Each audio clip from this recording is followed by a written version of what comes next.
नमस्कार, फिर पैसा बोलता है में आपका स्वागत है। आज मार्केट में गिरावट थी, बहुत बड़ा गिरावट नहीं, 1000 पॉइंट ऊपर हो जाने के बाद 100 पॉइंट नीचे ओपन हुई मार्केट। लेकिन जब तक मैं बात करने के लिए तैयार हो रहा था, मार्केट फिर से 35 पॉइंट रिकवर कर कर 65 पॉइंट नीचे है। बैंक निफ्टी 25 पॉइंट नीचे है। आज का ताज़ा खबर ये है कि कर्नाटका बैंक 7 या 8 क्यों गिरी, इसके लिए एक्सप्लेनेशन देना है क्योंकि ये मेरे पता के लिस्ट में है। स्टॉक इसलिए गिरी क्योंकि मैनेजमेंट ने बोर्ड ऑफ डायरेक्टर्स ने एमडी और एग्जीक्यूटिव डायरेक्टर की रिजिग्नेशन मांग ली। रिजिग्नेशन उन्हें दी और उन्हें एक्सेप्ट की गई थी। ये एक्सपेक्टेड लाइंस में था। एक आदमी को उन्होंने अपॉइंट किया एग्जीक्यूटिव वाइस प्रेसिडेंट लेवल पे, जो बोर्ड ऑफ डायरेक्टर्स को पसंद नहीं था। बोर्ड ऑफ डायरेक्टर्स ने ऑब्जेक्ट की और उन्होंने ये वापस ले ली सैलरी ऑफर। लेकिन उसी आदमी को कंसल्टेंट के नाम में फिर से अपॉइंट किया गया। बोर्ड ने ऑब्जेक्ट किया और ये न्यूज़ बाहर आ गया, ऑडिट नोट में भी लिख गया था कि बोर्ड की अप्रूवल के बिना पैसा खर्च हो रहा है। तो मैनेजमेंट को एमडी और ईडी को रिजाइन करना पड़ा। ये मामला सिर्फ 2.5 करोड़ का है और ये बैंक को अफेक्ट नहीं करेगा और बैंक का प्रॉफिट्स बहुत स्ट्रांग है। तो एक नया एमडी खोजने के लिए वो बाहर निकलेंगे। इसीलिए शेयर की प्राइस में करेक्शन आई है, कोई बड़ा खबर नहीं है। तो अगर आप चाहते हैं कि आप इसको कंसिडर करना चाहते हैं तो ये 1-2 में कंसिडर कर सकते हैं। इस बैंक की बुक वैल्यू की डिस्काउंट में है ये stock. Luckily 0.7 to 0.6 times book है। तो आप अगर इसको कंसिडर करें तो 2-3 साल में अच्छा रिजल्ट मिल सकता है। लोग मुझसे पूछा है, एक आदमी ने मुझसे कि आपने एचडीएफसी बैंक को एक्सपेंसिव कहा, 1400 रुपया में आज 2000 रुपया तक पहुंच गया है। मैं प्राइस के माध्यम से वैल्यू डिसाइड नहीं करता। बैंक में क्या हो रहा है, सिचुएशन क्या हो रहा है, वैल्यूएशन क्या है, इसको देखता हूँ मैं। एचडीएफसी बैंक में पिछले 5 साल में सिर्फ बैड न्यूज ही आ रहे हैं। पहला न्यूज़ ये था कि उनकी आईटी प्रोविजंस ठीक नहीं थे, इसीलिए उन्हें क्रेडिट कार्ड देने से बंद कर दिया आरबीआई 6 महीने के लिए। दूसरी, आदित्य पुरी ने मेरी बैड एग्जिट हुई। उन्होंने सडनली अब्रप्टली एग्जिट की, उसे कंटिन्यू नहीं करने दिया। मार्केट में ये न्यूज़ था क्योंकि वो मर्जर ऑफ एचडीएफसी और एचडीएफसी बैंक के खिलाफ थे। अगर वो सच है तो उन्होंने ठीक किया। एचडीएफसी में बिल्डर लोन्स की प्रॉब्लम बहुत थी।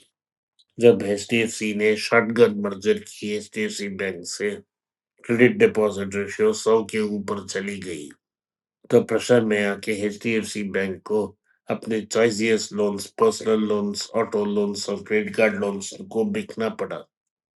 लेकिन वो उनकी बिल्डर लोन्स जो पोर्टफोलियो में आई थी रियासत के नाम से, एचडीएफसी उसे कोई टच नहीं करना चाहता था।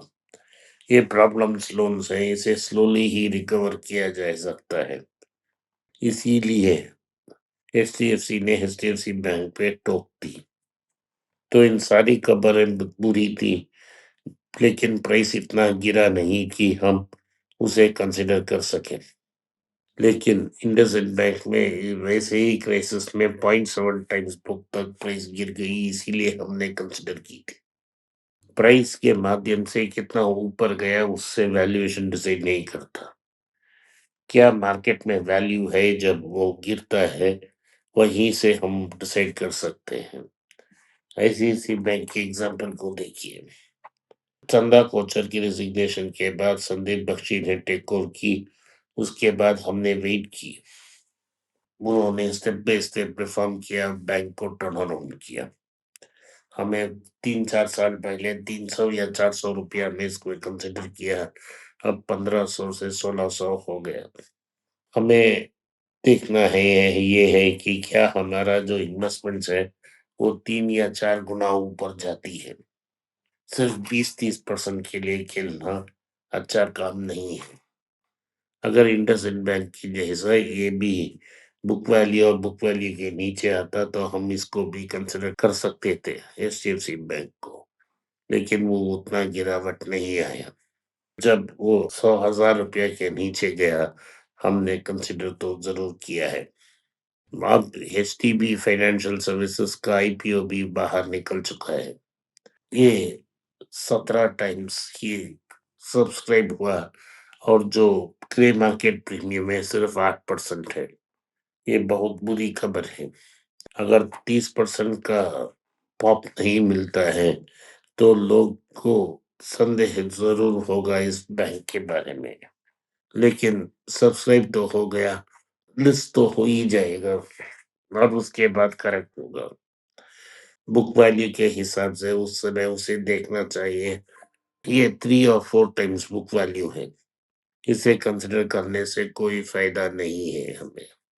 अगर हमको लॉटरी में लग गए, तो आपको वेट करना चाहिए, इसको रखना चाहिए।